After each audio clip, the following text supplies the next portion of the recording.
Good afternoon and welcome to Beyond the Green Room. That beautiful song by Frank Lesser welcomes us in today. It is not a summer night, it is fall afternoon, but we can pretend it's a beautiful summer night here on Beyond the Green Room. We have three very exciting guests today. One is having a little technical difficulty, but we're going to see if we can bring her in some way later on in the program. I'd like to introduce the two gentlemen first. My first guest is a prolific writer whose talent is apparent in the books and lyrics and/or that he has written for several musicals that have played New York and all across the country. He's also written some marvelous theater biographies and knows just about as much about musical theater as anyone I know, including myself. And please welcome Mr. Stephen Cole. Hi there. Hey, Hi. Great to see you. I love your glasses. You've got a kind of a purple glow on. Yeah, they changed color. Well, let's bring on our second guest, who is someone you know, another wonderful writer. He's for many years the theater critic for the New York Star-Ledger. He has written several wonderful books about musical theater history. He's been a great champion of my work over the years, so you know he must have impeccable taste.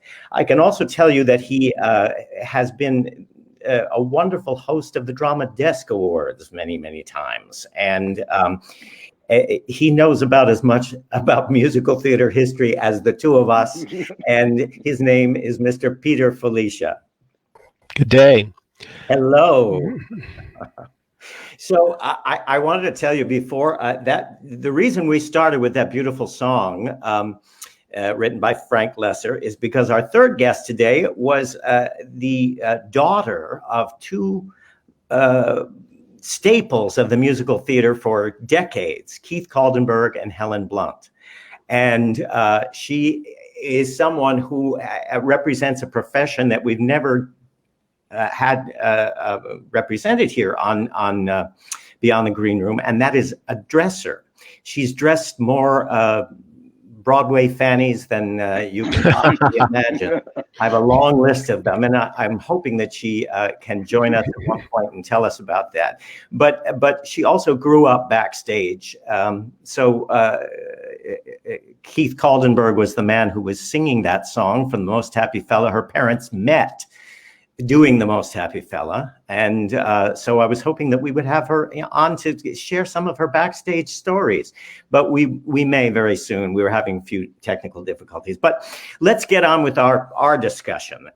What I do every week here on Beyond the Green Room to get the juices flowing, so to speak, is play a little game, 1 Degree of David Edwards. And we say, how do we know each other first? And my recollection may not be the same as yours, but that kind of brings up some fun things. So, Steve, how do we know each other? Well, it's all Facebook, isn't it? It's always Facebook. I found, you're in Forgotten Musicals, our secret 10,000 person group about that I run. And so we just see each other, and I see your face and I see your stuff on Facebook, and I think that's it. I feel like I live in Facebook, at least for the last 9 months. So yes, yeah. It's our home. Peter, I know forever and ever and ever, and he's been a wonderful booster of my work too. And it's funny when we get Kim Let on. the achievement fit the praise. Thank you. When we get Kim on, I can't wait to tell her how I did meet her mother when I was having my first show produced, Dodsworth, in Fort Worth, Texas, and Helen Blount came, and we had drinks after, and she told some wonderful stories. So we'll wait for her though. But I hope you can join us. What we've had is an issue of, some people use Android, some people use iPhone. iPhones, and so that's what we've had a little Right. bit of a problem today. But hopefully it'll be resolved, and she may just be able to at least contact us with some comments on the side there, as we can see. Well, Peter, how do we know each other? Well, I assume the first time I saw you was on stage when you were doing Little Me at the American Stage Company in Teaneck, New Jersey. And there you were playing the 7 roles. Now, of course, in the revival, James Coco and Victor Garber shared the part, but you could do it all yourself, as Sid Caesar did originally. And I named you Best Actor of the Year. And so you thought I was awfully bright under the circumstances for doing that. And the competition was pretty heavy that year. I mean, after all, New Jersey is where the Paper Mill Playhouse is, and that was still a time when they were doing very well. And, I do recall getting some heat from the big boss there, Angelo Del Rossi. Gee, you gave so many prizes to other people and not nearly enough to Paper Mill, and we're the State Theater of New Jersey. Well, I tell you, when you're good, you're good. That's all there is to it. So that's how I remember first encountering you. Well, and it's still a performance that remains in my memory. Oh, that's very sweet of you to say. I have to tell you both that I think that you were definitely in the audience for Ian Escapade, both of you, because yes, absolutely, at the York.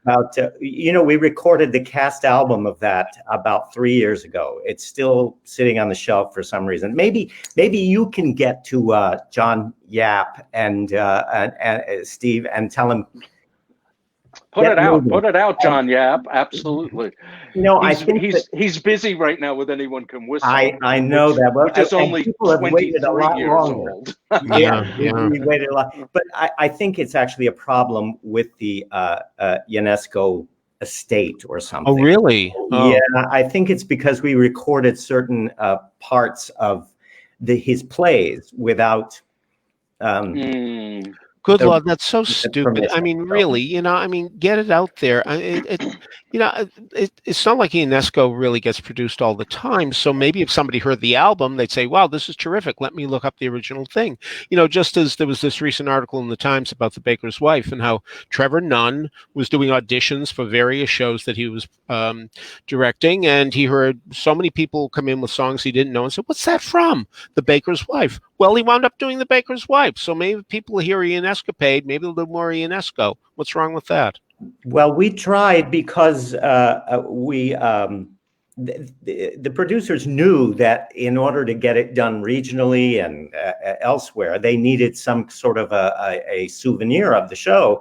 Yeah. And we actually did a professional video of it. And because they thought it needed to be visual. And we did it while we were still running. And obviously that didn't do much. So 2 or 3 years later, we finally went into the studio and did a cast album. And now it's been about 3 or 4 years that it's sitting there. It's somewhere around, in the next decade, it probably will appear.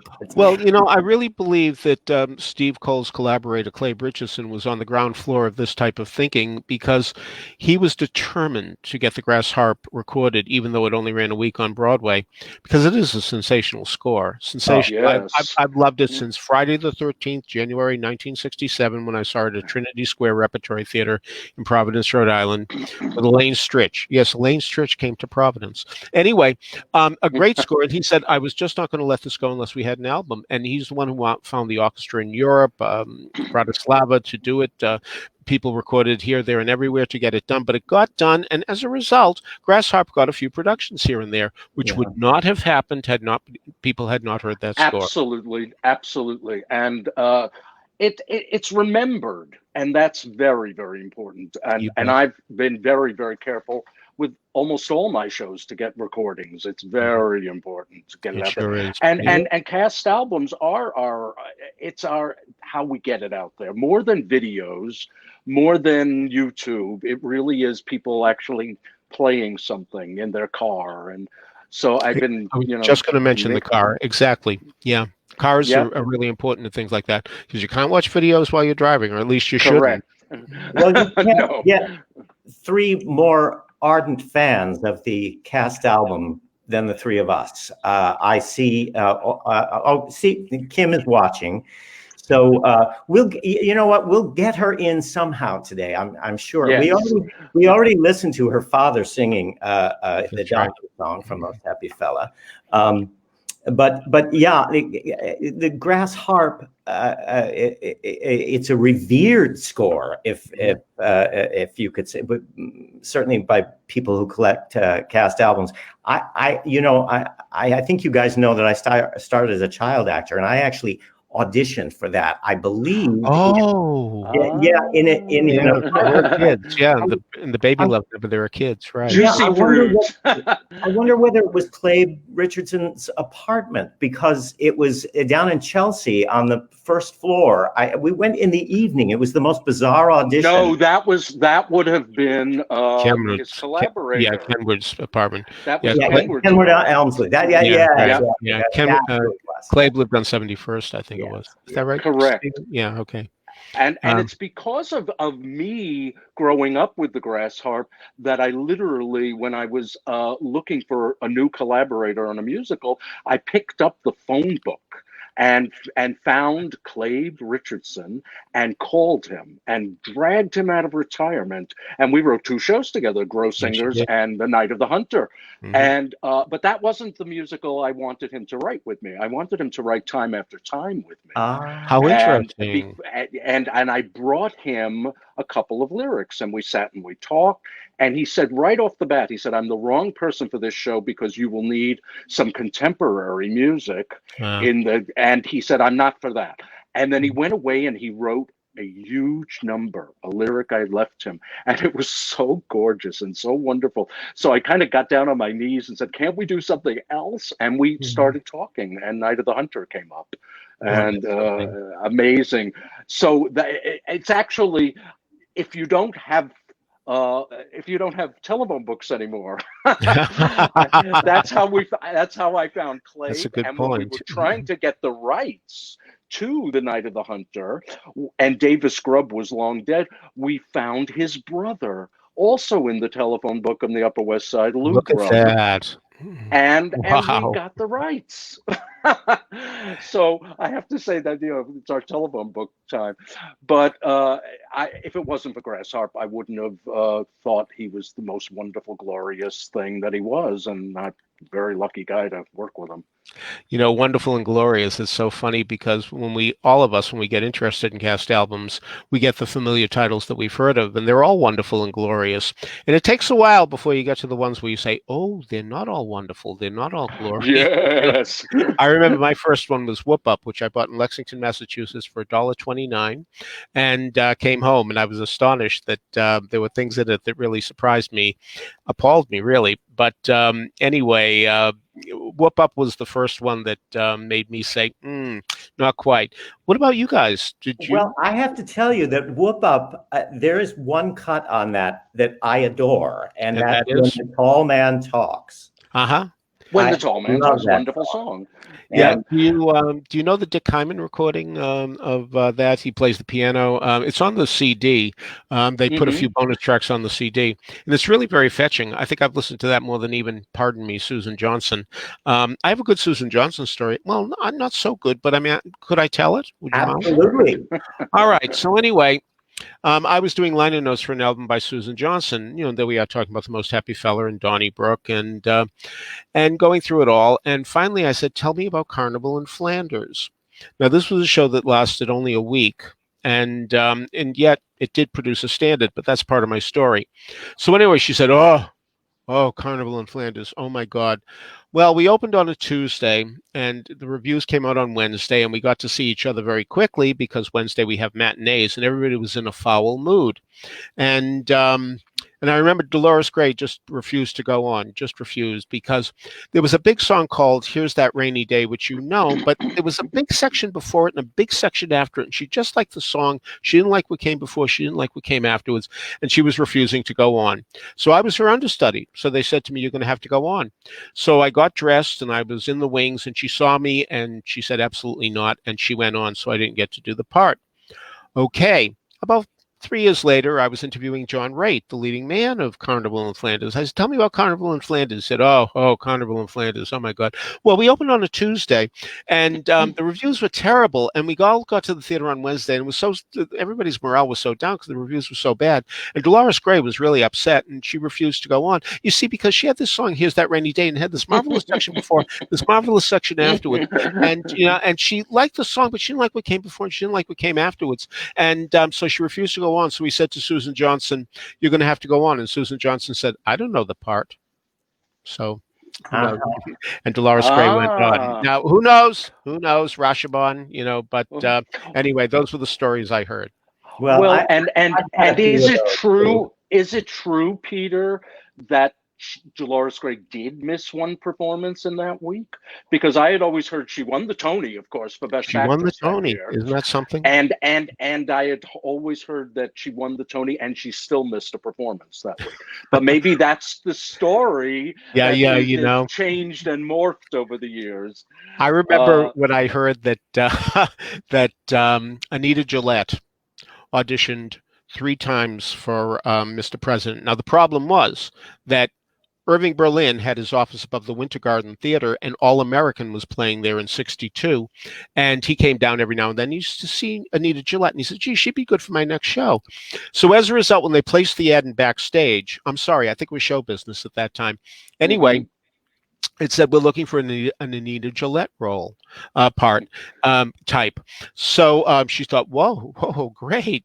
So I heard that she had to audition 3 times for it. Then I heard she had to audition 4 times for it.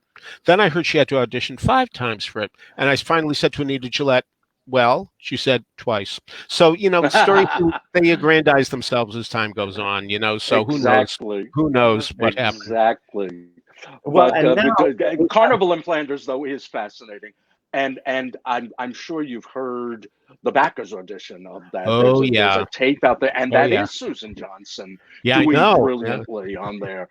And so you think, wait a minute, you did know this role. You did backers auditions. It's amazing how quickly people forget things, though.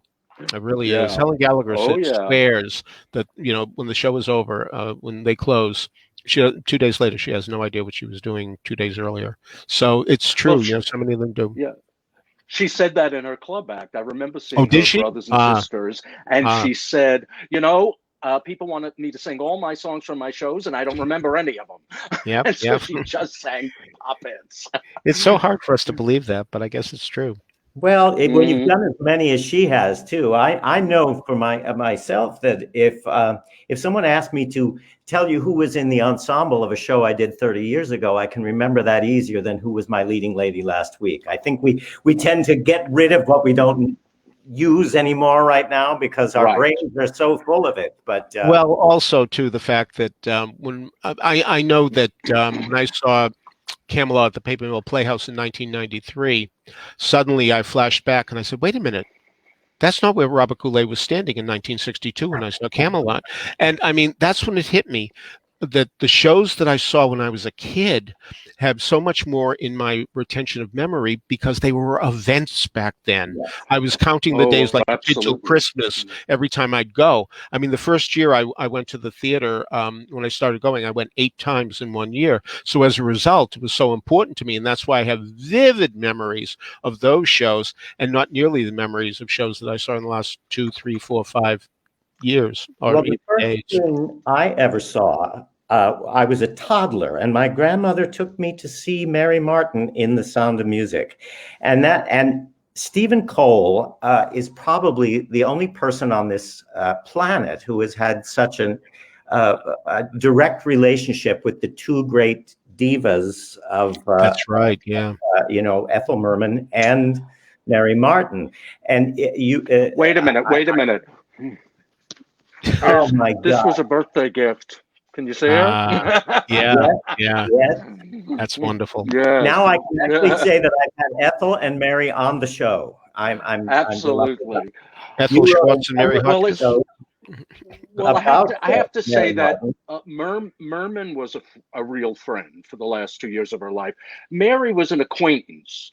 And through Ethel's agent, and I got to know her a little bit. And we talk on the phone when she lived in Palm Springs, and I sent her things. One of my favorite Mary Martin stories, when I was sending her videos, she would ask for things, and these are early video days, and she said, "You know what movie I really would love to see? My first movie, The Great Victor Herbert." And it was impossible to find, and it wasn't on television at that point.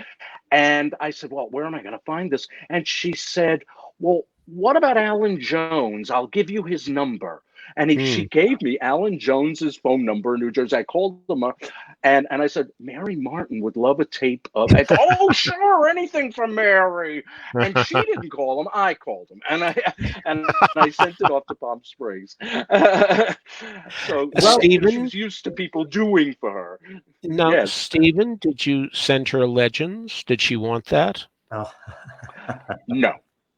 She did not. No. I'll tell you though. No, for those she who didn't, never asked about that. And people like they didn't like seeing things like that. I'll tell you, the worst Merman faux pas was when I had her over the house and I was showing videos, which were always videos of her. And I thought, well, I have something really funny here now. And it was SCTV doing Ethel Merman, and it was there was a commercial of Ethel Merman sings quiet love songs to Ernest Borgnine, and I thought she would love that. And there was dead silence. Oh yeah. And I thought, never do that again. It's so easy to make a mistake like that. I recall when I was talking to Tandy Cronin, who's obviously the daughter of Hume Cronin and Jessica Tandy. And I said, you know, the first time I ever ran into your parents in any way, shape, or form, was going through a theater world, and I saw pictures of them. And I said, oh, an interesting looking couple. And they were doing a play called The Honeys. And I expect her to say, oh, the Honeys, you know. Oh, the Honeys, she said. Oh my God, the Honeys. Oh, that was the worst time in our lives. Oh my God. Yeah, he wanted to do the play. No. She didn't want to do it. He wanted to do it. And he said, we're going to do it. And they couldn't find a producer. And he said, I'm going to produce it. And she says, you're not going to produce it. We'll lose all our money. I'll raise the money. All our friends are going to hate us. One time I was in bed. I heard them screaming and yelling. I came down. I thought I was going to hit her. Now, what's really interesting, that made me examine the Honeys. And here's what the Honeys was about. It was about identical twins and their wives. And Hume Cronin would play the identical twins. And Jessica Tandy would play one of the wives, while Dorothy Stickney played the other wife. So you can understand why he would want to do it, because there would be applause at the final curtain that would, ring the rafters, while she would get nice, polite applause for playing the one part. So that makes. But I'll never forget that reaction. I really felt, I stepped in shit with both shoes. Yes, we've all done that. Tandy Cronin, though, what's the first thing I ever saw her in? Cabaret. Yeah, she was Sally Bowles. Yeah, I saw one of the last casts. Yeah, I saw the Boston Tryout of Cabaret when it had a fascinating scene in a park. After Roommates, a song that was dropped in favor of Perfectly Marvelous, what they did, Sally and Cliff went to a park. And if you know City on Fire from Sweeney Todd, and I know you do, you know that there was the big sheet with the silhouettes from behind. Well, Hal Prince first did that with Cabaret. And they went to the park, and you saw these people behind. You saw Hitler giving a speech, and a prostitute loomed and filled the entire screen and said to Cliff, I will do anything for money, anything right now. Whatever you want right now, I will get down and do. It was a fascinating scene talking about how Germany was going to hell. And it only lasted the first week in Boston, but I'm very, very grateful to having seen it, because it really, really was tough stuff. And I'm sure that the feeling was Cabaret was tough enough without that. That was a pretty radical show for its time. Well, you've seen so many shows before they hit New York. I mean, I see in your column, for Masterworks, and you talk about these things all the time. And it's you really have been able to see how these shows evolve because of that. Oh yeah, that was a tremendous thing. I mean, what comes to mind immediately is the opening performance, the first performance of Company, when, by the way, another 100 people was in the second act. But there was Dean Jones singing a song called "Happily Ever After," in which he talked about marriage being happily living happily ever after in hell. Well, anyway, I am telling you that at one point his eyes widened while he was singing it. This was the first audience, and Boston was a conservative town in those days. It may still be, but anyway, it really was. And the Boston Brahmin theater goers, were very conservative. So as a result, you could feel the audience was not responding to this song, and his eyes widened as if to say, "Oh my God, this song is not going over." And when I heard he was leaving the show, I said to myself, I wouldn't be surprised if the seeds of that were sown right during that song. Well, about 35 years later, I was asked to go down to Alabama to run a press conference for the Alabama Stage and Screen Hall of Fame. There is such a thing. And they were inducting Dean Jones, who comes from Alabama. And I said, "Why'd you leave Company?" He said, "Oh, I'm telling you, that first night in Boston, I'm singing the song, you never heard of it, called Happily Ever After." And I'm looking at the audience and, I'm saying, "Oh my God, why do you hate me? Why do you hate this song so much?" He said, and I knew I had to get out of the show. I said, "I was there and I saw it in your eyes. I could take you within a quarter inch of the Schubert Theater stage and point out where he was when he was singing and made that much of an impression on me." Wow. Yeah. Wow, how lucky. How lucky. Mm. Wonderful. Oh yeah. Oh yeah. It was really amazing because then when Follies came to town, that was terrific. But the thing I really want to point out is that when Night Music came to town, every human being I knew who was interested in musical theater, everyone, no matter where they came from, was at that first preview performance, January 20th, 1973, at the Colonial Theater. Because after Company and Follies, who could wait for a second performance? We all had to be there that night. Yes, I can understand that. We were like that in New York, of course. Yeah, of course you Going were. to those first previews in those days. But Mm-hmm. after a while, I found we'd get on the train and go to Boston and just see it. I was at that first preview of Rags with Teresa Stratas, and we opened the playbill and saw no director listed and went, Yeah. uh-oh. Yeah, never a But good it was sign. so good that we thought if the director had been in place, they would have fixed the show. I didn't always see felt Rags that. in Boston, but I'm telling you, having come from Boston, I still have plenty of friends there who go to the theater, and they're telling me the reaction in Boston was tremendous for Rags. It was really, wonderful. it was It greatly was appreciated. it was wonderful, and it was obvious to us that it would get fixed if there were a Mm, director in place, and it yeah, wasn't. So yeah, yeah, yeah. It's hard to be smart. Yeah. Well, and they're still trying to fix it, but yeah, exactly. Just done in London. like You didn't go see that, Peter? Did you? No, Did you see the new Rags? no, No. no. I had planned to go to London in the spring, but you know why I didn't. I don't know if it was still there, frankly. But anyway, No, it wasn't. But it wasn't okay. But I have listened to the album. I wish the Rags would really had been recorded with Teresa Stratus, and nothing against Julia McGinnis, but I mean, I always like to have the real people who did it in the parts. So it's too bad. I remember one time I was doing a list of the 50 greatest performers ever to grace Broadway, and somebody said to me, Teresa Stratus. And I said, "Well, she only did one show." He said, "Yeah, but think of what she did in that one show." Yeah, and there's a lot to be said for that. There really it's is. true. She was Yeah, pretty amazing. yeah, And I agree as far as the album. It's missing her. It's yeah. definitely It missing her. does. Yeah. well, So we it's don't hard. like to talk about that, but there are bootlegs floating around. Oh yeah, they live here. Yeah. Oh yes. Oh yes.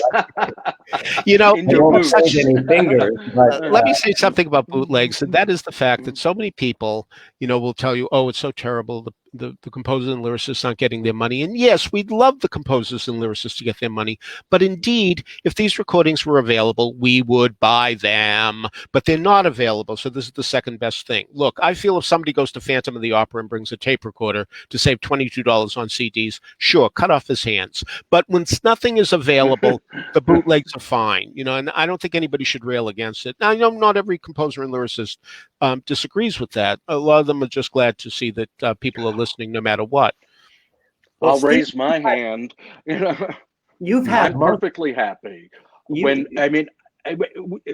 There was I saw an ad online one day that there was a video of my show Inventing Mary Martin which didn't get a cast album. And you know, at the York, and at first I went, what?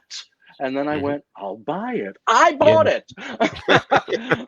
Why wouldn't I want to see my own show again? But most of your shows have been recorded. I mean, you have a great library of even ones that haven't been done quite yet in the mainstream. They're all there.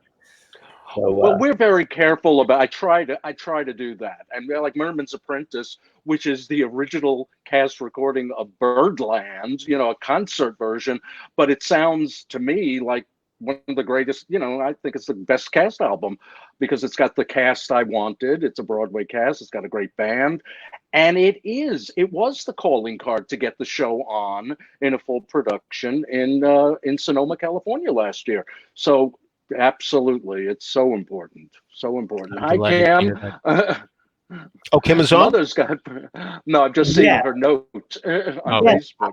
If you don't know what what she means by that, there is a SoundCloud recording of her mom, Helen, doing Broadway Baby when she understudied in the original production of Follies. And it is sensational. It's something that we couldn't grab to play here for several reasons, but it is out there, and we did want to tell you about that. I heard a wonderful story about Kim recently in that because at one time both of her parents were in the original production of Follies. And Kim, you can tell us if this is true or not, but I heard that you were paid $10 a week by Florence Klotz to put white body paint on the showgirls, on the backs of the showgirls for the performance, so that they would look like ghosts. And that was one of your first backstage jobs. So you started early seeing all those nearly naked Broadway performers. I have a list of some of the people that she's dressed, which is why I'm sorry we haven't been able to get some of these stories. But I was okay, great. Kristen Chenoweth, Rebecca Luker, Judy Kay, Lucy Lawless, Mark Kudish, Kitty Carlisle, and Christine Andreas are some of the names of the people that she's slipped into a costume. And for those of you who are not actors out there, to know what it's like to have a great dresser, it is essential. When I was doing the producers, my original track, I had I think 6 costume changes in one musical number, and they included a mustache, a wig, stormtrooper boots, tap shoes, all kinds of things. And while I was making these changes, I was on mic still singing. So tell the dresser what to do. So they had to know, and it was instantaneous that these things went on. We started out at the Colonial in Boston for, I think, 14, 15 weeks. And I had a dresser that just was with one step ahead of me with everything. And then we moved to another city. And the first dresser I had out of town, I think, had an alcohol problem, and among other things. And they gave this gentleman what we call the Bible about how to do the quick changes. And he was very nervous. His hands were shaking. He reeked of alcohol, poor thing. And the very next performance, after barely getting through that, I was called on to go on for the role of Max Bialystock. So he had to have an understudy for me go on in that track. And then I went back to it again. And then 2 days later, I got called on to go again, and they sent a different swing on. So this poor man, I think, left the business after that because he couldn't deal with it. It's a very difficult thing. And I was not wearing my contact lenses then. Every time we'd go to a new city, I'd say, when I run off stage, would you please go like this? Because I don't know who you are, and I'm still looking for the dresser from last week. So help me out a little bit. And but that's how important these dressers are to our craft. And I did That change with Sam out of the dang pup. Ah, yes. Okay, I know exactly what you mean. Yes, that's part of that particular musical was the Springtime for Hitler musical number. And at the end, we all had to go into those stormtrooper puppets where we moved them with our hands. And so not only did we change costumes, but we had to be slipped into a harness and using the puppets. So that was I think in the coffee table book about the producers, there is a whole page about this particular role and how many changes we had. So, yeah. Wow, fabulous. Fabulous. Well, since let me tell you, Kim, the story about your mom, because she came backstage when my first show, Godsworth, which Peter, you came to in I Fort did Worth, too, Texas. indeed. You I sure remember? did. It was a very exciting thing to have Hal Linden starred in it. Dee Hodey was in it, and Beth and McVeigh, it was right? Beth McVeigh, McVeigh, and indeed. Beth. Yes, It was indeed. Beth's friend was Helen, Oh, and I Helen see. came back, and we had drinks in Beth's hotel room, which we did all the time anyway. And she just started telling stories immediately. And the one that always stuck with me over the years was when she was in Do I Hear a Waltz? And I asked, well, what was that like? You know, did they all hate each other, really, the authors? And she said, well, all I know is that anytime Richard Rodgers walked into the rehearsal or a room, we all went, uh-oh, here comes Godzilla. And I thought, wow, he was the one that the cast didn't love, because you always heard other stories. So here comes Godzilla. I always remembered that. Well, as somebody who did see Do I Hear a Waltz during its Boston tryout at the Schubert in Boston, I have to say that I adored it, and I still do. I still think it's a marvelous musical, and I feel bad that its reputation has been sullied by the fact that so many of the creators always spoke poorly of it because they had such a bad time with it. But I do think it's an excellent show, because at the end, what we learn is that Leona really did profit from going on this vacation. She's going to be a nicer and better person as a result of this experience. But I got to tell you, in those days, we didn't have credit card orders or anything like that, so you had to send in mail orders. And what I used to do was send in my mail order with a check that you got from the drugstore. I didn't have a checking account yet. I was still too young for that. And I always used to write, I will go any night of the week. I don't care. Doesn't matter. I'm only asking for one seat, but I must be in the first 10 rows of the orchestra, dead center. If not, return my money. And I always got what I wanted, except for Do I Hear a Waltz? They sent back my money. Oh my God, I was in such a panic. Oh, good Lord. You know, the first day the box office opens, I was there. I cut class and everything like that. I didn't care. And I was able to sit in a box for the first time. And luckily I did get a seat, because really I would have thrown myself in the Charles River if I had missed Richard Rodgers' next musical. So I can imagine. And Do I Hear Waltz was very important to me when I was a young actor. I did my first year of summer stock when I was 14. And I how got to wonderful. play the little boy, the little Oh, Italian Cookie. boy. Yeah, Cookie. And I go, Mauro, right? Di Mauro. Yeah. And I can use the little fake Italian accent. And at 14, I looked 12. So I was very lucky. And it was like to be going from, it was 1 week stock. We did Cabaret, we did George M., we did Fiddler, we did Camelot. And that summer, somebody famous came out of there besides me, and that was Charles Bush. We were both apprentices, and nice. Chuck and I became very good friends during that summer. And Andy Halliday, who at that time had a different name, and really? we were all apprentices who made zero money and did one show a week and did the props. It's funny because Andy and Chuck remembered a story about me that I don't even remember happening, but I was supposed to do all the props for Fiddler on the Roof. And it was theater in the Round in Lake Placid Playhouse. And the Tevye and Golda were complaining that the bed was never made right during the dream scene, and that the cover kept falling off. And so it was my job to fix that. So I stapled the cover to the bed. And when they came out in the dark, they couldn't get in the bed because it was totally stapled to the bed. And then you heard, fuck, shit. Well, you meant well. So that I was not a good prop person, no. But I got to do I Hear a Waltz, and being in the middle of that show was so moving. It was such a moving, wonderful, gorgeous musical, and I loved it madly. And I remember seeing the record for the first time that year. That was it had been out of print by then, and just seeing that record. Oh my God.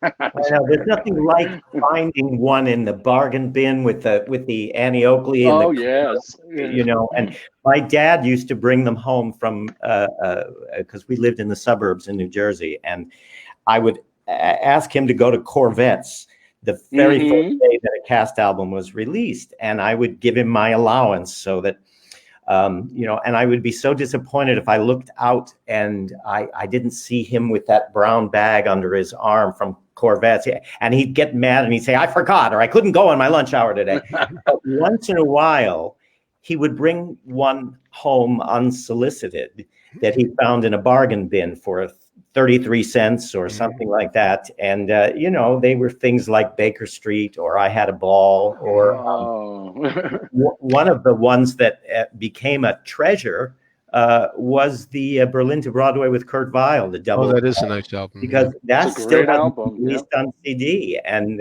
you know, and that really introduced me to listening to Kurt Weill. Me too. I got to see the show. And it was did you? I did not. Oh, gosh, yeah. And I do remember being on Christopher Street that day and Lottie Lenya walked by. Oh, really? Oh, how wonderful. Oh, my God, that was amazing. But, you know, getting those early, the first cast album my father brought home was Gentlemen Prefer Blondes. And I'd never heard of any of these things. I knew movies. And I listened to that. And I just wanted to know who that man was singing Diamonds Are a Girl's Best Friend. It was such a, the French are glad to die for love. But I got obsessed with that and then just kept getting them all. Yeah. I have to say that you guys were luckier than I, because my father almost turned over my record player because of Carol Channing, because he just heard her sing March, March, March one time too many. And it really got to him. In of course the Dolly one, but you know, I used to know exactly when they were arriving at Leachmere Sales in Cambridge, Massachusetts. I used to show up there on Tuesdays at 12 noon, and so many of them I bought when they didn't even have stickers on them with the prices, because I knew they were coming up from the dumb waiter. I took, and I'm telling you, the Funny Girl album was the one that I wanted more than any other, and I used to call 3 times a day. I still remember the guys who worked there. His name was Art Klein. Is Funny Girl in yet? Is Funny Girl in yet? And finally he said, yes. I drove at speeds that haven't been seen on the Indianapolis Speedway to get to Leachmere Sales. Got it, came home, played it twice, called up the store and said, is High Spirits in yet? Is High Spirits in yet? And I kept going on and on. Well, he's calling me right now, and he said Funny Girl is in again, so you can get it on CD. I doubt it's ever been out of print. You know, so yeah, that was the one that I remember. Do you remember a store on 42nd Street when 42nd Street was really terrible? There was between this 6th little and 7th? record store. Between 6th and 7th? No, 7th and 8th.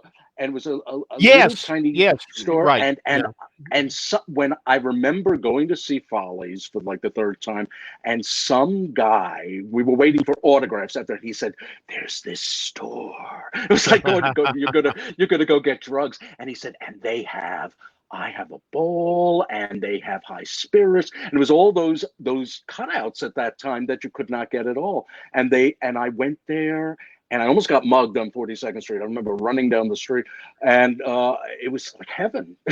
It's where I got my Family Affair for $1. I remember that very well. Yeah.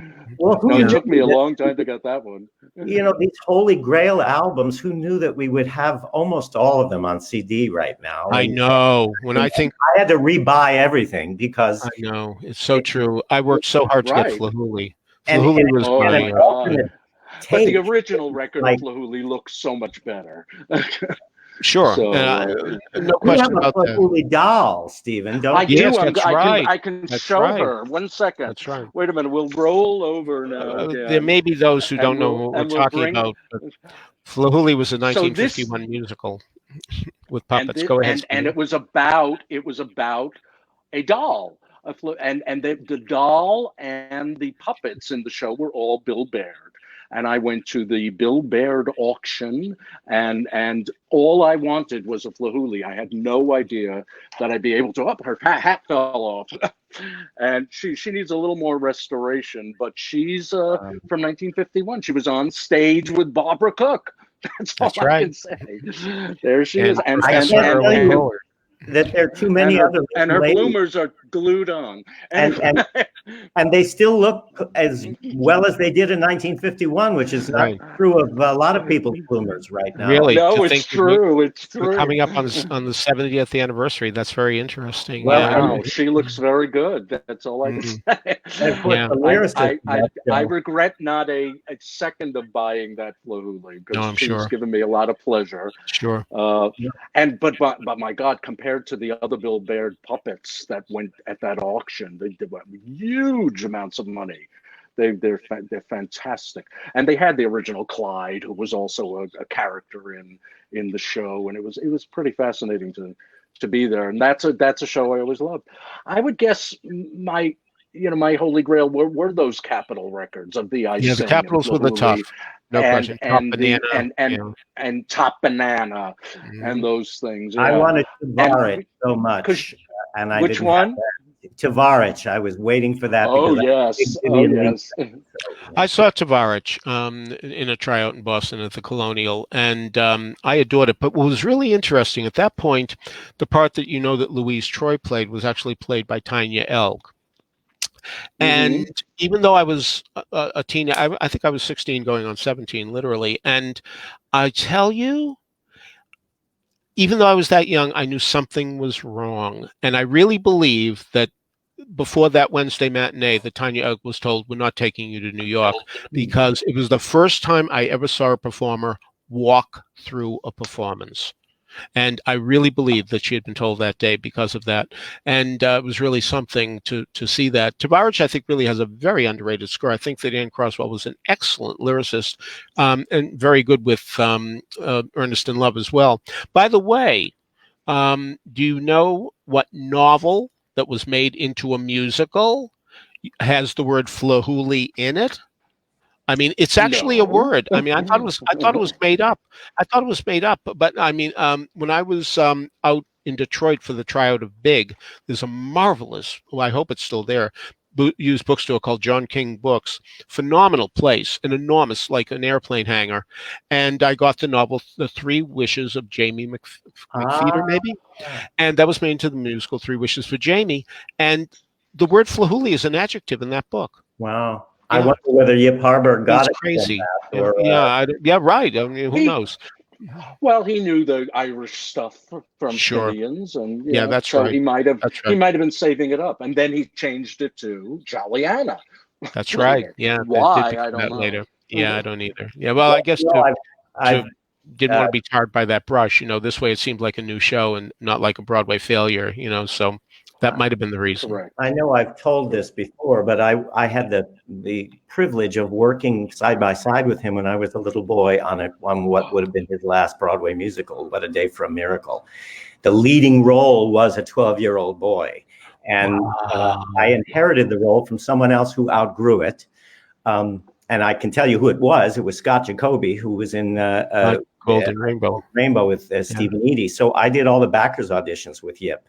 And I used to go up to his apartment on Central Park West and work on the songs. And of course, I outgrew it before they did it. And I think it's been done somewhere, but it never made it to Broadway. But speaking of great lyricists, we have something queued up because we are just about at the point where we take just a few minute intermission here. And I would like to show everyone a little bit of the craft of the lyrics of Stephen Cole. Good idea. We've mentioned this show. Peter, you said you saw it, and I chose this because it's based on one of my favorite movies. And the scene takes place on an ocean liner, which is one of my favorite places to be. And somehow the metaphor of a light that's guiding us to a better place right now seemed to appeal to me today. So we're going to listen to this clip from the would you call it a studio cast recording or a cast recording of the show? Yeah. Oh, that recording, which has Time After Time and Dodsworth, Right. both with music by Jeffrey Saver, was a concert that played in Massachusetts. And so this is a live recording of a concert. It had Liz Calloway and Judy Blazer, and I assume Walter Charles, right? Walter Charles, yes, and Kristen Borle, all slackers, you know, Yeah. fabulous people. And yes, so this is Bishop's Light, which I love this number. You know? And just before we play it, this is where we ask a quiz question. I am almost 110% sure that both of you will know the answer to this, but we want to give our audience a little chance to have a shot at it. So the quiz question this week is, what was the original name of Broadway's Gershwin Theater, and what was its first tenant? And the reason I ask that is because I'm sure one of you will, if not both, will have the amusing anecdote as to why it was possibly the name of this musical was changed. Yeah. So let us listen to this beautiful song with wonderful, you know, I want to talk about this when we get back to the craft of lyric writing. That's something that is sorely lacking in a lot of our modern musicals now, and that is the skillful use of rhyme. And you'll see great examples of this in this cut. So it's a song called Bishop's Light, right? Or Bishop's Rock, did I say it right? No, Bishop's Light, Bishop's Light. Bishop's Light from the musical Dodsworth by Jeff Saver and Stephen Cole. Come on out on deck. Come on, it's time to see the light. Come on. What light, Sam? I don't see anything. I've told you. I've been telling you. Then tell me again. There's a light, Bishop's Light, and it sweeps across the dark to let you know you're almost there. Well, I suppose it's nice that you're excited about something. In the night, Bishop's Light does its writing with a spark, and it says awake and take your share. And they say it shows your future as it illuminates the skies and can restore the light back to your eyes. If they're right, Bishop's Light may be shining just for us, and if that's true, then tonight I want to see Bishop's Light with you. Look over there. Where? Did you see it? Damned exciting. Did you see it? What a night. You can feel it, all that history wrapped up in one light. All I see is my hair being blown apart. Oh, I'm so excited, and I don't know why. Here I am going to a foreign place I've never been before, and it's like I'm going home. Well, my people came from England. And exciting. Oh, Fran, look. Look there. There's the light. Bishop's Light. Watch it sweep across the dark to let you know we're almost there. I missed it again. Well, don't worry about it. Just go inside. It's just a light. And they say it shows your future. Yes. As it illuminates the skies. And can restore the light back to your eyes. I see it, Sam, I see it. And that light, Bishop's Light, may be shining just for us. And if that's true, then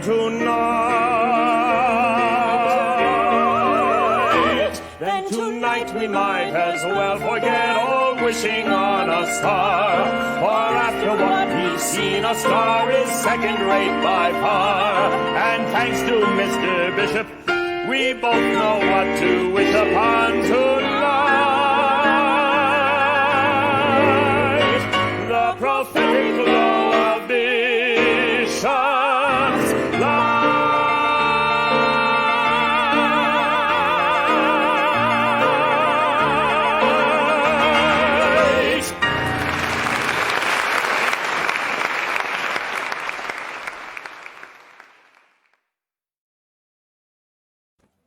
Truly great musical theater writing, and I have to tell you, I have to point out for those in the audience who don't know, my producer and partner here, Tony Javid, just remarked before we went on the air that it's thrilling to hear something like Bishop and wish upon a star in a rhyme in a lyric like that. We just don't hear that kind of craft very often anymore. So one of my readers once criticized me for saying that I liked perfect rhymes, and she said, "Oh, they're so sing-songy." Well, they're songs. You sing them. So what's wrong with sing-songy with lyrics? I really believe that shows hurt themselves by not having perfect rhymes, because the audience doesn't understand what's going on if they don't understand the lyrics. And every time there's a false rhyme, even though the audience doesn't know that concept, it chips away at their level of understanding a little bit more, and they come out of the theater saying that was all right, as much as they like the show, where they would have said, "Wow, that was great," if they could have understood everything. I really believe writers cheat themselves when they don't do perfect rhymes. Yeah. And incorrect I accent. totally, God knows I agree. And I was lucky enough to grow up seeing those Sondheim shows, to go to Company and Follies and Night Music within 3 years and sit there and hear these incredible, delicious rhymes and jokes in lyrics and fun with words that he did. Just inspired me to do what I could do within the characters and within the shows that I was writing. Every show is different, of course, and every character is different. I was able with Sam Dodsworth to, he was a witty, smart man who could rhyme wish upon a star and bishop, bishop and wish. I mean, I look back now, it's so long ago that we wrote that. That show got on in 1995. And obviously we didn't write it the year before. It was in the 90s. But we were trying to do something sophisticated, and it's such a great movie, as you said, and a great novel by Sinclair Lewis, which I'd love to see the show again myself. We did an so would I, for that rewrite. matter. But sophisticated is the word that I come back to all the time, because when I was a kid, what I loved about Broadway was that it was sophisticated and adult. Correct. And now that I'm a sophisticated adult, I have to go to Broadway and see kids stuff. And that's exactly. It's sad. It's been taken away from us. It has. I feel bad for the kids too, because I was a kid who learned everything I know from lyrics and Broadway shows. Let's go back to that Gentleman Prefer Blondes album. It was that album with all those 20s references in Homesick Blues that taught me everything that I know. And because they assumed you were smart and you could actually look something up in an encyclopedia. And now that people have all access to everything, you can Google any word you ever want. Nobody does. Nobody does. No, So- I had that experience. The third Broadway show I ever saw was No Strings. And there is Richard Kiley singing about Hobson's Choice. I didn't know what Hobson's Choice was, but it didn't take me long to go to the dictionary and find out what Hobson's Choice was. And that's the mistake that's been made here. That talk we used to hear all through the 80s and 90s, we've lost an entire generation. But the answer was not to dumb it down and make it for kids. The answer was to bring them up to our level. That's right. That's what really should happen. And there's no reason why we can't have that. We should have really stuck to our guns and the three of us agree on this. But I mean, the industry should have stuck to its guns and really said, no, we are not diluting our product. We are going to keep it excellent. We are going to keep it sophisticated. It was a much better world under those circumstances. voices rather than all this stuff that doesn't rhyme, where the accents are off and you don't understand what's going on some of the time because of that. It's just unfair. Correct. Well, It is unfair to us as an audience. Yeah. That's right. Before we get too far into the woods, because I know that three of us could go for another 3 hours too, and we've got more time on the show. But I do want to say that we did get a correct answer from someone. No kidding. You That's did, great. It wasn't the usual suspect, but Christopher Scott got the right. I know. Uh-huh. Yes. Yes, exactly. So why don't one of you guys tell the story of explain it, a little bit more than that. All right. Well, I'll say that the Eurus Theater had Via Galactica as its first show, and Stephen, you take it from there. Yeah, because I actually do this on my guided tour for Rhodes Scholars. I take them by that theater and tell them this because you have to get a laugh on 51st Street in some way, and the Hellinger doesn't do it. So I tell them, well, there was a show there that opened, and it was originally called Up, and the name of the theater was Eurus, and they put the marquee up and it said Up Eurus, and I get a laugh. And so they changed not the name of the theater but the name of the show to Via Galactica, and they eventually changed the theater too. Yeah, well, the Gershwin in '81, thank goodness. Yeah. It's not even the Eurus building anymore. No, Stephen, did you see Via Galactica? No, I did not. I didn't either. Yeah, No, but I think James the first Dive show is- I saw. Okay, go ahead. Yeah, the first show I saw at the Eurus probably would have been Seesaw. It had moved to the Hellinger by the time I saw it. Yes. That, by the way, was the first ticket I ever bought at TKTS was Seesaw. $8.50 for a $15 seat.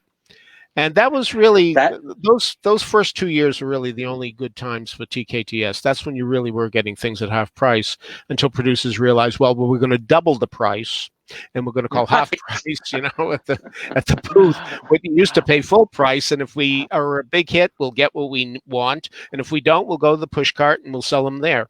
So it's really too bad because the whole concept of TKTS was really ruined very early on. It was good then. I remember going in 1976 one evening and looking at what was up, and they had the opening night of Pacific Overtures. Wow! And it was cheap, and I went and I could not believe it. Opening night. My God, isn't that something? I was lucky enough to see Pacific Overtures in all three cities in which it played, because it played Boston, and then it moved to Washington. And I was married to a woman who came from Baltimore, and we used to go over there for Christmas. And it was there in Washington, close enough for me to go see it again. And then I caught it the last week when it was here in New York at the Winter Garden. So I'm very glad to have seen it 3 times that original production. It was really something. But I got mine at TKDS, but not for opening night. Isn't that something? Isn't that something? Wow. Opening night. And I will never forget, I didn't in my life. And then Act 2 came, and it was not the greatest show I ever saw in my life. So we our invisible guest today. I wanted to share a story about how we sort of know. I asked you guys how we knew each other. Well, I've as far as I know, I've never actually been in the same room with Kim Kaldenberg, but I worked with her father when I was just 18 at an infamous Broadway, well, how shall I put this? It was a singing waiter joint, but it was in Teaneck, New Jersey, and it was called the Carriage Club. And unlike a lot of other singing waiter places that you've seen in New York City, they weren't young, aspiring performers. They were veteran Broadway performers who were working under the radar screen to supplement their unemployment insurance between shows or whatever. And so I was the youngest person working there. And I got to perform nightly with people who had been in 8, 10, 20 Broadway shows. One of them was Kim's father, Keith, who I got to know. He used to sing "Ooh My Feet" from Most Happy Fella, and he would take his shoe off and put it on his waiter's tray and sing it that way, which is not probably the most sanitary thing that I can imagine doing, but it was that kind of place. And if I rattled off some of the names of people who worked there, but one in particular, an accompanist, was a man by the name of John Jennings. Yes, who wrote a show off-Broadway called Riverwind. And he, to his dying day, became a very, very close friend of mine. And I adored him. He was one of the most eccentric, funny people. When he was young, he wrote book music and lyrics for this show that ran off-Broadway called Riverwind. And Kim's mother was one of the leads in that. Oh, yes, of course. Yeah. So this is so we all knew each other through this place called the Carriage Club. We would people would go and do a Broadway show, and then they'd come back and work for tips. And I think these people in Teaneck, New Jersey, didn't realize who these people were. Sure. And but none of them wanted to do a similar job waiting tables in New York because they didn't want to be seen as an out-of-work actor. But it was a great education for me. I'm trying to think of some of the names. If you knew a man by the name of Irving Barnes, who played Porgy all over Europe, really, absolutely, he was a mentor of mine, and wow. I'll never forget. I was afraid of him because I was 18 years old, and I would get up there and he moped some Kander and Ebb or Sondheim song, and one day he sat there and he was smoking a cigar. It was late at night after most of the patrons had gone home, and he looked at me and he said, "You sang that song. You really sang that song." And I had to think for a minute. I thought, was that a compliment? I think it was. Very well. And, at the end of the night, he would sometimes sit there and say, "Sing that one I like, sing that." And it was wonderful. This our treasured experiences to me. Keith was another one. Frank Boulez, who, if you open Broadway playbills, you will see he was in the original cast of Cabaret and Camelot. And I grew up working with these people, so it's a treasured memory. And John Jennings, or JJ, as I used to call him, we became drinking buddies. I was 18, and he was, I don't know how old. It seemed ancient. He was probably a lot younger than I am now. But and he would share stories. He hung out at a bar on the East Side, and he used to drink vodka stingers, and Elaine Stritch came in one night, and he said, "I like a stinger." And I said, well, she cackled. So, Elaine could do that, couldn't she? Yeah, she could really cackle. A few things from based on what you said. Riverwind was mentioned from the stage when we gave out the Theatre World Awards the year that Tony Sheldon won for Priscilla, Queen of the Desert. He came from Australia and said, there I was. Theatre Worlds used to mean so much to me. I mean, I used to open them up and I'd look at all these shows and I'd say, I wonder what Riverwind was like. And I thought, whoa, And so I said to him afterwards, I said, I have to take you to lunch because, I mean, really, anybody who has heard of Riverwind is somebody I want to know. We went to lunch, and then as a gift, he gave me a piece of sheet music from Riverwind that he had. I think it's a terrific score, by the way, really terrific. I adore it and have for a long, long, long, long time. So I get it. It's out of print, and it's never been on CD officially, right? That's right. I remember when I went to London. I went to what was the Dress Circle? And JJ, John Jennings, when I got back home, he said, "What was there a copy of Riverwind there? How much is it going for?" that was his skill. And JJ reminds me of something else entirely, and it dovetails into what you were saying about, he was probably younger than I am now. As I mentioned, I saw No Strings on Broadway, and Mitchell Gregg was there singing the song "The Man Who Had Everything." A guy who was in his 60s or 70s, talking about the fact that he couldn't have this younger girl. Well, ironically enough, the next week I went to see the Unsinkable Molly Brown with the touring company in Boston. Now, he had done it on Broadway, and this was virtually the entire original cast, but he wasn't in it anymore because he was in No Strings. And so I thought about that some weeks back, and I thought, gee, I wonder whatever happened to Mitchell Gregg, because I didn't see him after that. Well, maybe he died, because he was, probably 70-something. So I checked, and I found out that when I saw him do the Unsinkable Molly Brown, he was 42! 42, and I thought he was ancient. Of course. One foot in the grave and the other on the banana peel. I mean, really, so yes, there's a lot that goes on with that in terms of when you're a kid, you really think they're so old. And then I still remember a friend of mine who saw Clear Day in Boston before I did, saying, and then there's a song about wait till we're 65, and about what it is to get old. Well, he and I are both over 65 now, and I think Warren and Clear Day had a lot of good advice that we should have taken about planning for our future. Except for going to Fla. Yes, right. Indeed, for a number of reasons. That song always reminds me of Mabel Mercer. Exactly. So brilliant.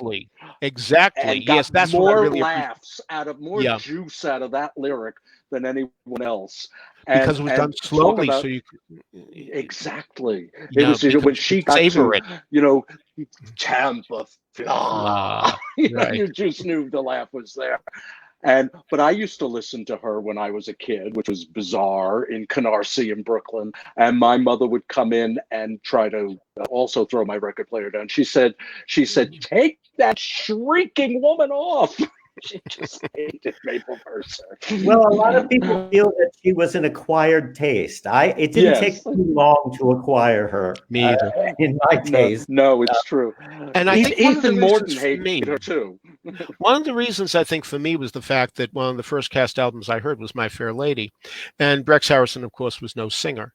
So you don't have any albums called Rex Harrison Wishes You a Merry Christmas or Rex Harrison Goes Latin or anything like that. So the thing is, I got used to hearing voices that weren't stellar as voices, Maurice Evans and Tenderloin, Tony Randall and O Captain. These were not people who cast voice. And Rex Harrison really opened the door for all that.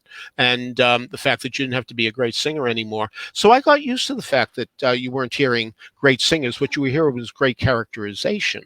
And that's something that I tied into. I really liked a great deal. So it didn't have to be stellar voices to me. In fact, so many times shows have been ruined by beautiful voices who only want to show off that they have beautiful voices and they're not concerned with the character at all. Well, I agree with you with that, but I have to say there are a handful that you say Rex Harrison opened the door. Some of them, I think they should have had it closed again before they attempted a musical. I mean, two come to mind, but I'm sure you think he won.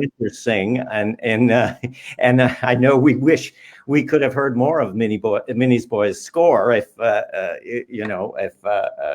she had performed it better, I think. And another one that I wasn't crazy about was Vincent Price in Darling of the Day, But it's if we didn't have that door open, we never would have heard Glynis John singing "Send in the Clowns." So that's probably my favorite of all of them. I was just writing about this because I was writing an article about what Tony races were the closest in terms of performances. And I have a feeling Debbie Reynolds got a lot of votes that year for Irene. And I started looking, and, Debbie Reynolds really carried that show. I mean, she had a lot to do in that show. And in the first act alone, she has 5 songs. And Glynis Johns, when you think about it, sings very little in the show. She does some of Glamorous Life. She does some of You Must Meet My Wife. She does some of the finale. And Send in the Clowns is the only song that she really has. And the irony was, I didn't realize this, but she doesn't even appear for a second, at least singing, in A Weekend in the Country. not even for a second. Mm. And, Correct. Hermione Gingold didn't either. But it's funny that when the movie was done, Sondheim wrote a section for Hermione Gingold in A Weekend in the Country, but not for, But it not was for Liz Elizabeth Taylor. Taylor. So, I guess I've answered my own question.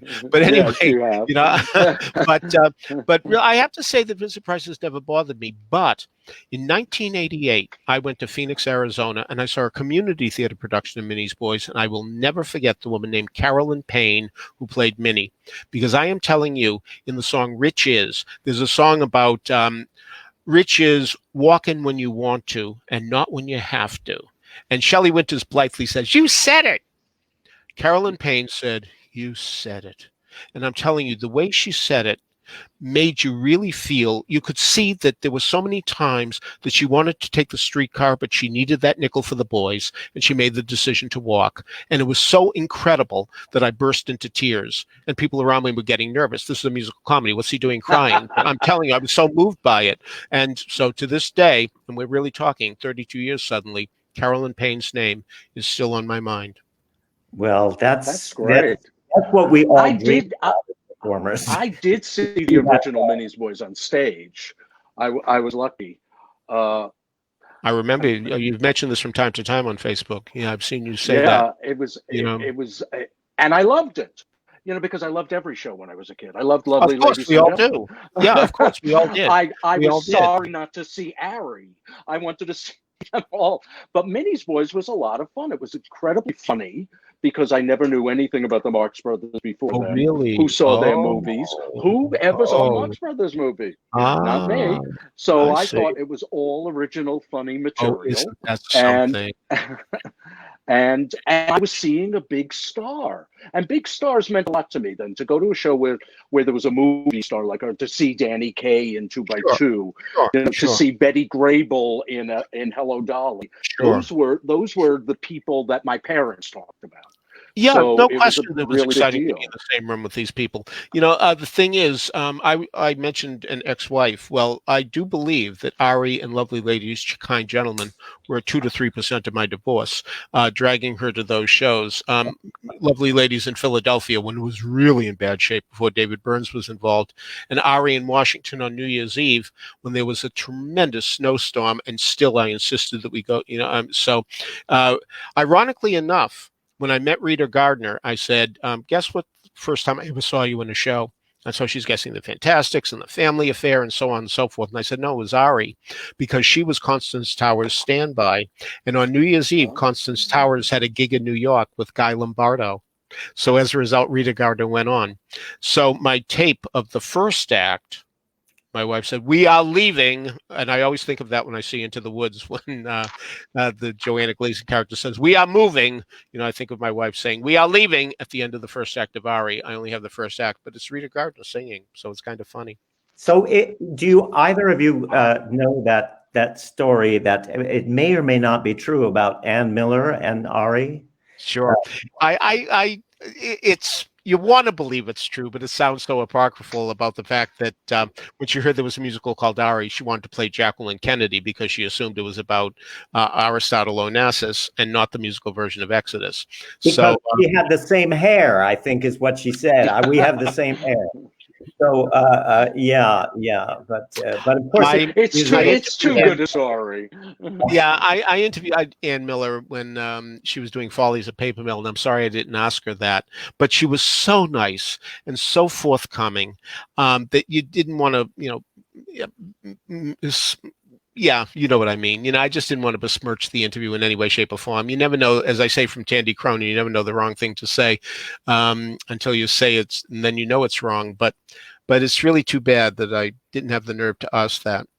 I always regret when I interviewed Jerry Herman when he talked about the fact that he wrote the 4 songs for Hello Dolly over a weekend and went to Merrick's office.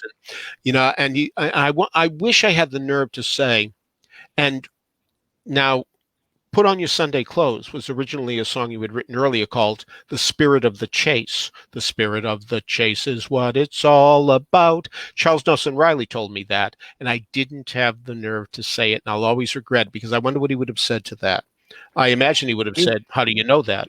But it would have been very interesting to do that. And when I interviewed Alfred Urey, when the last I forget the name of the play, the one that won the Tony, the last what?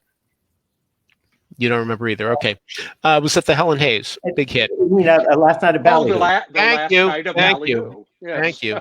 Anyway, so I'm interviewing, and this is now a production that's in New Jersey. The play has long been closed in New York, and so he's given this interview a million times. He knows exactly what he's going to say, and so I'm asking the questions that he expects, and he's answering them the way he expected to. And finally, I say, "How come you dropped the street sweeper, the big machine, and Here's Where I Belong, when it was in the script originally? How do you know that?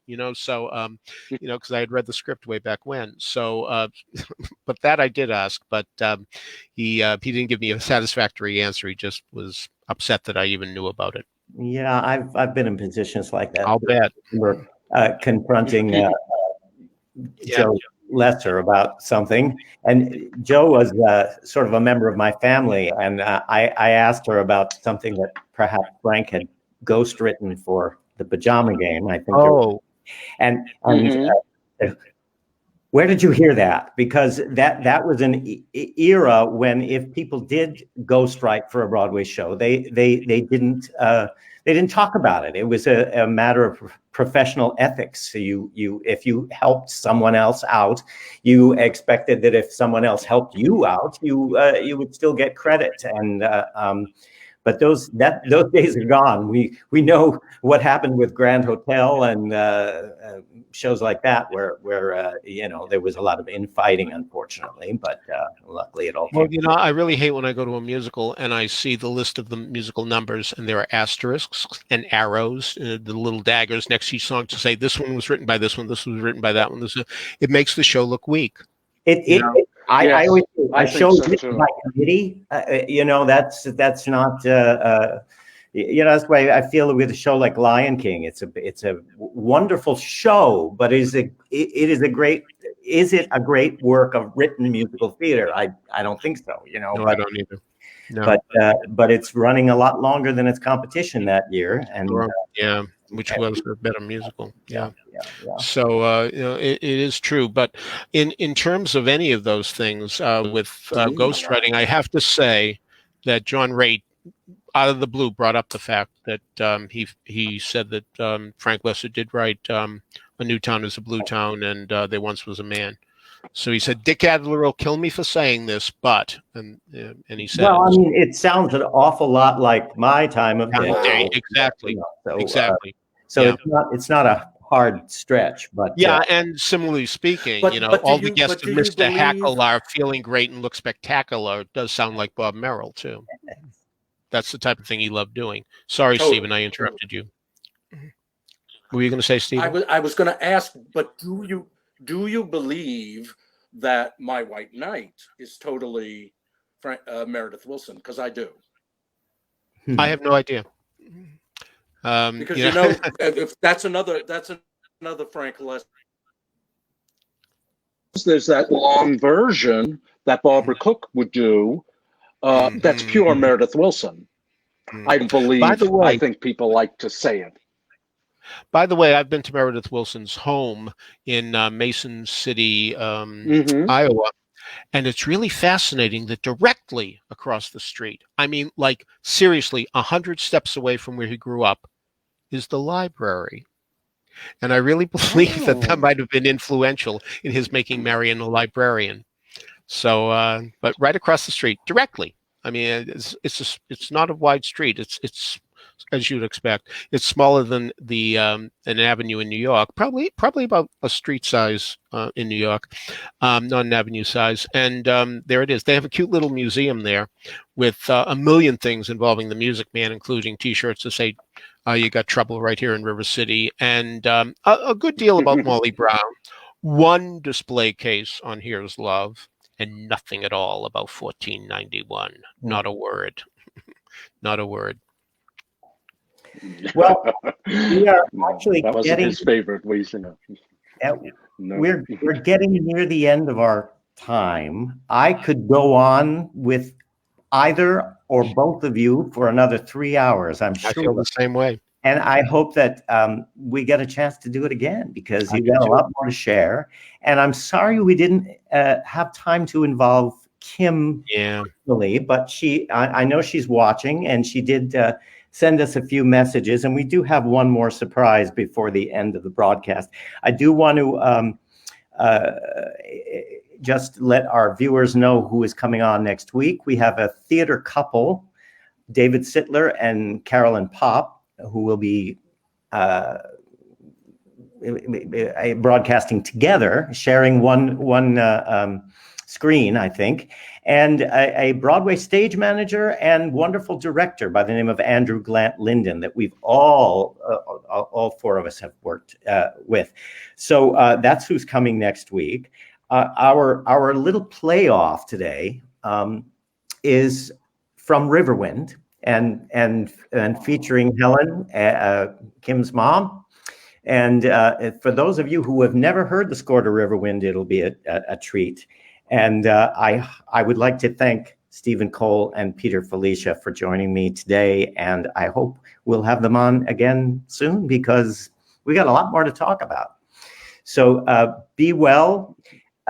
Thank you for joining us on Beyond the Green Room, and we will see you next week. And here is Sew the Buttons On from Riverwind by John Jennings, featuring Helen Blunt.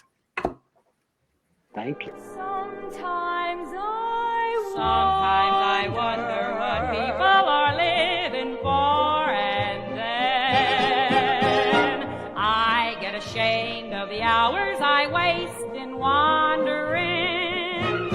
So I just sew the buttons on, sweep the kitchen out, bake the cherry pie all day long. I just wash the turnip greens, mend the overalls. That's what I do the best. Whenever I catch myself figuring where the sunsets go, it suddenly hits me as something that I'm not meant to know. So I just sew the buttons on, hold the garden weeds, trim the lilac bush all day long. I just clip the carrot tops, ring the dinner bell. That's what I do the best. Why in thunder should I wonder where the rivers run? That'll never, never, ever get the day's work done. So if you should ask how I usually spend the whole day through, I'm happy to tell you what most in the world I love to do.